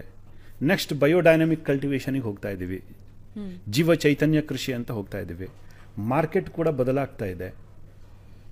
ಇವತ್ತು ಆರ್ಗ್ಯಾನಿಕ್ ಮಾರ್ಕೆಟ್ ತುಂಬ ದೊಡ್ಡದಾಗಿ ಬೆಳೀತಾ ಇದೆ. Is it possible to be chemical free, chemical ರಹಿತ? Yes, possible. But it needs some sort of the greater research and then policy decision ಎಲ್ಲದೂ ಕೂಡ ಬೇಕಾಗತ್ತೆ. ನಮ್ಮ ರಾಜ್ಯದಲ್ಲಿ, ನಮ್ಮ ದೇಶದಲ್ಲಿ ಸಿಕ್ಕಿಂ ಒಂದು ಸ್ಟೇಟ್ ಇದೆ, ಅವರು ಕೆಮಿಕಲನ್ನು ನಾವು ಬಳಸೋದಿಲ್ಲ ಕೃಷಿಯಲ್ಲಿ ಅಂತ ತೀರ್ಮಾನ ಮಾಡಿದ್ರು. ಪ್ರಾರಂಭದ ದಿವಸದಲ್ಲಿ ತುಂಬ ಅವರಿಗೆ ಪ್ರಾಬ್ಲಮ್ ಆಯಿತು. ಫರ್ಟಿಲಿಟಿ ಕಡಿಮೆ ಆಯಿತು, ಸಾಯಿಲ್ ಫರ್ಟಿಲಿಟಿ ಕಡಿಮೆ ಆಯಿತು, ಸಾಯಿಲ್ ಕಾರ್ಬನ್ ಕಂಟೆಂಟ್ ಕಡಿಮೆ ಇತ್ತು, ಕೆಮಿಕಲ್ ಫರ್ಟಿಗೇಷನಿಂದ ಅದು ತುಂಬ ಕುಸಿದಿತ್ತು. ಹೀಗೆಲ್ಲ ಇದೆ. ಈಗ ನಿಧಾನವಾಗಿ ಆ ಮಣ್ಣಿಗೆ ಶಕ್ತಿ ಬರ್ತಾ ಇದೆ, ತನ್ನಿಂದ ತಾನೇ ಜೀವ ಬರ್ತಾ ಇದೆ. ಹಾಗೆಯೇ ಗ್ರೀನ್ ಸೈನ್ಸ್ ಅಪ್ರೋಚ್ ಇದನ್ನು ಯೂನಿವರ್ಸಿಟಿಗಳಲ್ಲಿ ಮತ್ತು ನಮ್ಮ ಬೇರೆ ಬೇರೆ ಪಾಲಿಸಿ ಲೆವೆಲಲ್ಲಿ ಇದನ್ನು ತಂದರೆ ತುಂಬ ಅನುಕೂಲ. ಹೊಸ ರಿಸರ್ಚರ್ ಯಾರು ಗ್ರೀನ್ ಸೈನ್ಸ್ನಲ್ಲಿ ಹೊಸ ರಿಸರ್ಚ್ ಮಾಡ್ತಾರೆ. ಬಟ್ ಹೌ ಸಸ್ಟೈನಬಿಲಿಟಿ ಪ್ರಶ್ನೆ ಬರುತ್ತಲ್ಲ ಸರ್. ಇವಾಗ ನೀವು ಸಿಕ್ಕಿಂನೇ ಉದಾಹರಣೆಯಾಗಿ ತೊಗೊಂಡ್ರೆ ಸಸ್ಟೈನ್ ಆಗೋದು ಹೇಗೆ? ಯಾವುದೇ ರೈತ ಆಗಲಿ, ರೈತಾಪಿ ವರ್ಗ ಆಗಲಿ, ನಿಮಗೆ ಇದಿದೆ. ಇವತ್ತು ಬಯೋ ಫರ್ಟಿಲೈಸರ್, ಅದರಲ್ಲಿ ಕನ್ಸೋರ್ಷಿಯಾ, ಮೈಕ್ರೋಬಿಯಲ್ ಕನ್ಸೋರ್ಷಿಯಾ ಮಾಡಿ ಕೊಡೋದ್ರಿಂದ ಮತ್ತು ಹಲವಾರು ಅವಕಾಶಗಳು ಇಲ್ಲ ಅಂತಲ್ಲ, ಅವಕಾಶಗಳಿದೆ. ಆದರೆ ಅದರ ಬಗ್ಗೆ ಜನರ ಹತ್ರ ತರತಕ್ಕಂಥ ಪ್ರಯತ್ನವನ್ನು ಸರ್ಕಾರದ ಕಡೆಯಿಂದಲೂ ಆಗಬೇಕು ಮತ್ತು ಜನಸಾಮಾನ್ಯರ ಮಟ್ಟದಲ್ಲಿ ಇದರದ್ದು ಅವೇರ್ನೆಸ್ ಕ್ರಿಯೇಟ್ ಮಾಡಲಿಕ್ಕೆ ಮಾಧ್ಯಮಗಳು ಮತ್ತು ವಿಶ್ವವಿದ್ಯಾಲಯಗಳು, ಸರ್ಕಾರ ಇದೊಂದು ಸಂಘಟಿತ ಪ್ರಯತ್ನ. ಒಂದು ಜಾಗೃತಿ ಬೇಕಿದೆ. ಜಾಗೃತಿ ಬೇಕೇ ಬೇಕು, ಇಲ್ಲ ಅಂತಂದ್ರೆ ಆಗೋದಿಲ್ಲ. ಈ ವಿಷವರ್ತುಲದಿಂದ, ರಾಸಾಯನಿಕ ವಿಷವರ್ತುಲದಿಂದ ನಮ್ಮ ಜನರನ್ನು ಹೊರಗಡೆ ತರಬೇಕು ಅಂತಾದರೆ ಪಾಸಿಟಿವ್ ಆ್ಯಟಿಟ್ಯೂಡ್ ಬೇಕು, ಲಾಂಗ್ ಟರ್ಮ್ ಅಪ್ರೋಚ್ ಬೇಕು, ಮತ್ತು ಅದಕ್ಕೊಂದು ಬದ್ಧತೆ ಬೇಕು. ಇವತ್ತು ರಿಸರ್ಚ್ ಸ್ಕಾಲರ್ಸ್ ಇದ್ದಾರೆ. ಯೂನಿವರ್ಸಿಟಿಗಳಲ್ಲಿ ಸಾವಿರಾರು ಜನ PhD ಮಾಡ್ಕೊಂಡು ಬರ್ತಾರೆ. ನನ್ನ ಪ್ರಶ್ನೆ ಸ್ವಲ್ಪ ನೇರ ಅಂತ, ನನ್ನ ಮಾತುಗಳು ಸ್ವಲ್ಪ ನೇರ ಅಂತ ಅನಿಸ್ಬಿಡ್ಬೋದು. ಎಷ್ಟು ಮಂದಿ PhD ಸ್ಕಾಲರ್ಸ್ ಪೇಪರ್ ಹೊರತಾಗಿ ಪ್ರಾಡಕ್ಟನ್ನು ತರ್ತಾರೆ?